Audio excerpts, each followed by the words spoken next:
For 6 years, from 1939 to 1945, the entire planet was engulfed in a conflict on a scale never seen before or since. We're talking about a war that literally redrew the world map, that shattered empires, and completely reshaped the course of history.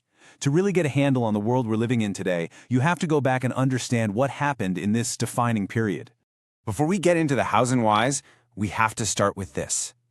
This number. It's the estimated human cost, and that includes soldiers and civilians. It's a figure so vast it's almost impossible to truly wrap your head around it. And that, right there, is the reason we have to understand how this all happened. Okay, so to make sense of this massive story, we're going to break it down into 5 parts. We'll start by looking at the path that led to the war, then we'll see how the whole world got pulled into the chaos. After that, we'll hit the major turning points. When the tide began to shift, we'll also have to confront the war's absolute darkest chapter. And finally, we'll look at what victory really meant and the staggering price that was paid for it. So you gotta ask, right? How did the world find itself on the brink of another global war, just 2 decades after the war to end all wars? Well, the story really begins in the ashes of World War I. Europe was a continent scarred by conflict and crippled by a massive economic depression, which created the perfect breeding ground for some truly radical and dangerous new ideologies to take hold. What's just staggering when you look at this is the speed of it all. In just 6 short years from the moment Hitler was appointed chancellor, Nazi Germany systematically ripped up the treaties meant to keep the peace. Each step, sending troops back into the Rhineland, annexing Austria, taking parts of Czechoslovakia, it was a calculated gamble, pushing the boundaries to see who would push back. And with every move, the continent slid closer to the edge. And this was the final straw. The invasion of Poland was the point of no return. Britain and France declared war on Germany just 2 days later. All the talking was over. The Second World War in Europe had begun. All right, so how did this conflict in Europe explode into a true world war? Well, it started with a new and terrifying German strategy called Blitzkrieg, or lightning war. And it was exactly that, a fast, coordinated, and overwhelming attack using tanks and aircraft all at once. It was devastatingly effective, and it's how Nazi forces were able to just sweep across Europe. By the summer of 1940, things were looking incredibly bleak. Most of Western Europe had fallen, and Great Britain basically stood alone. This is when the Battle of Britain happened, a pivotal fight for survival, waged entirely in the skies.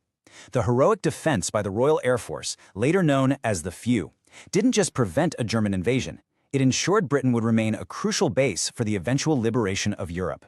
Then, in June 1941, Hitler made a colossal strategic error. He launched Operation Barbarossa, the invasion of the Soviet Union.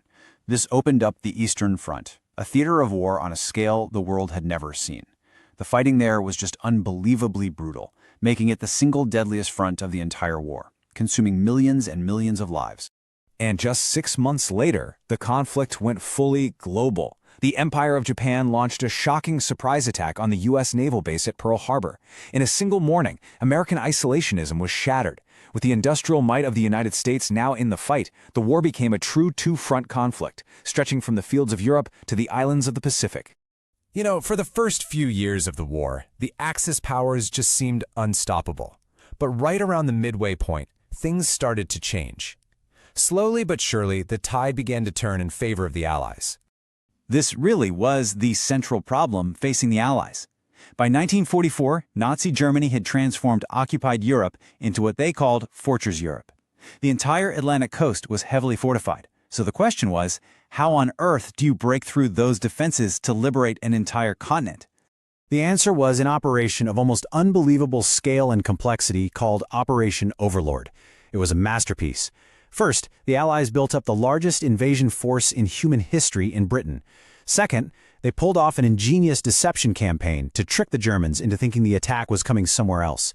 And then finally, on June 6, 1944, D-Day, more than 150,000 troops stormed the beaches of Normandy.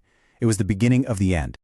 As Allied forces pushed deeper into Europe, they started to uncover the full, unimaginable horror of what the Nazi regime had been doing.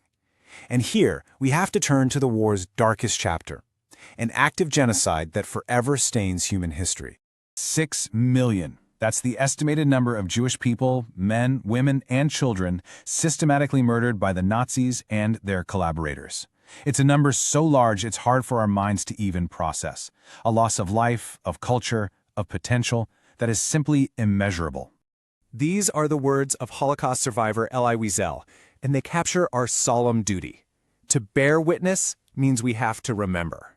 Not just the statistics, but the individuals, the families, the vibrant communities that were destroyed. It is a promise to never, ever forget.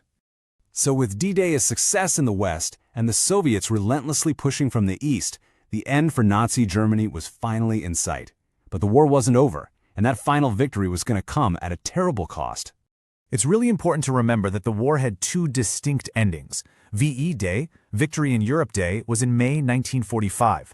Germany surrendered, and huge celebrations broke out. But unbelievably brutal fighting continued in the Pacific against Japan for nearly 4 more months until the final victory was declared on VJ Day in September.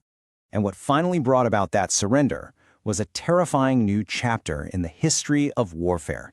In August 1945, the United States dropped atomic bombs on the Japanese cities of Hiroshima and Nagasaki. This unprecedented act of destruction forced Japan's surrender, bringing the war to a sudden, devastating close. And at the same time, it ushered in the nuclear age. So when all was said and done, the legacy of the war was incredibly complex. On one side, you had the clear victories. Fascism was defeated, occupied nations were freed, and the United Nations was formed in the hope that this could never happen again.